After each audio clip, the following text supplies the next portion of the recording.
Oggi troviamo la funzione f di x, tale che f di x più f di x meno 1 fratto x sia uguale a 1 più x, con x diverso da 0 e da 1. Quindi come possiamo fare? Io direi che, x diverso da 0 è giustificato da questo denominatore, ma in questo momento non capiamo perché x debba essere diverso da 1. Proviamo a sostituire ad x il valore di questo argomento. Quindi sostituiamo x con x meno 1 fratto x e vediamo un po' cosa succede. Quindi abbiamo f di x meno 1 fratto x più f di x meno 1 fratto x meno 1 fratto x meno 1 fratto x uguale a 1 più x meno 1 fratto x.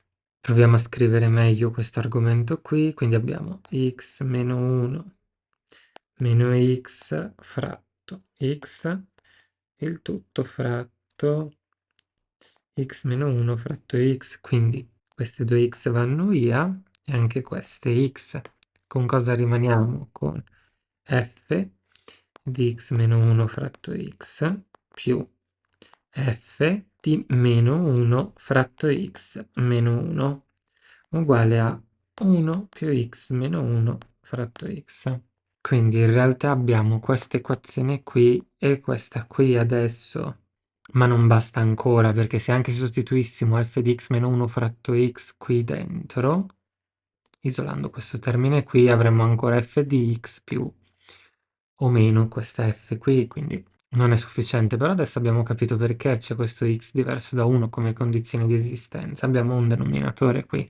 Proviamo a sostituire adesso al posto di x questo argomento. Quindi al posto di x metto meno 1 fratto x meno 1 qui nella prima.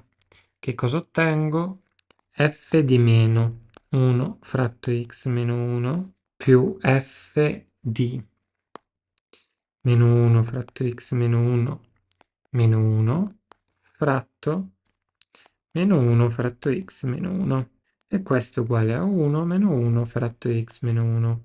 Come scriviamo meglio questo argomento? Questo sarà meno 1 meno x più 1 fratto x meno 1, il tutto diviso meno 1 fratto x meno 1.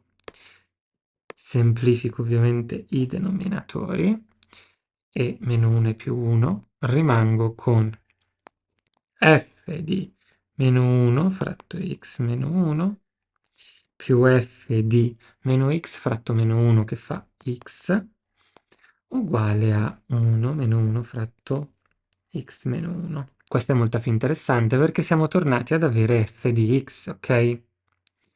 Quindi io posso sommare questa qui all'equazione di partenza e poi magari sostituire f di x meno 1 fratto x con quello che abbiamo trovato qui. Così questo f di meno 1 fratto x meno 1 si semplificherà con questo. Quindi cosa faccio come primo step? Numeriamole. Ho la 1, la 2 e la 3. Inizio facendo 1 più 3.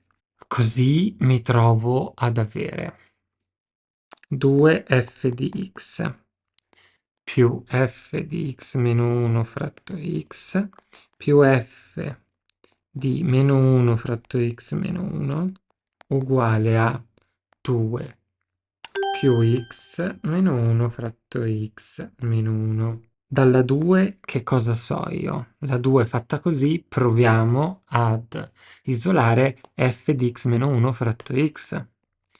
Quindi f di x meno 1 fratto x, utilizzando appunto la 2, a che cosa è uguale? A 1 più x meno 1 fratto x meno f di meno 1 fratto x meno 1.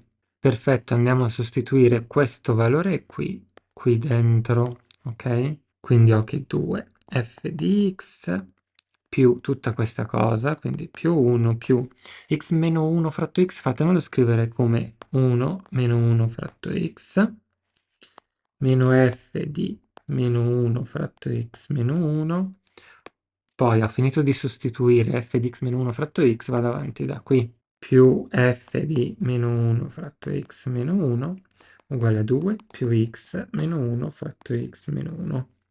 Semplifichiamo. 1 e 1 col 2, questo è l'opposto di questo, rimango con 2 f di x che è uguale a, porto di là 1 su x, più x meno 1 fratto x meno 1, divido per 2 entrambi i membri, quindi f di x uguale a 1 mezzo x più 1 su x meno 1 fratto x meno 1. E questo è il risultato della mia equazione funzionale. Io ti ringrazio per aver visto questo video, se ti è piaciuto ti ricordo di lasciare un like e di iscriverti al mio canale se non l'hai ancora fatto. Ti lascio nelle schede in descrizione cliccabile in sovrimpressione la playlist dedicata alle equazioni che svolgiamo tutti i giovedì.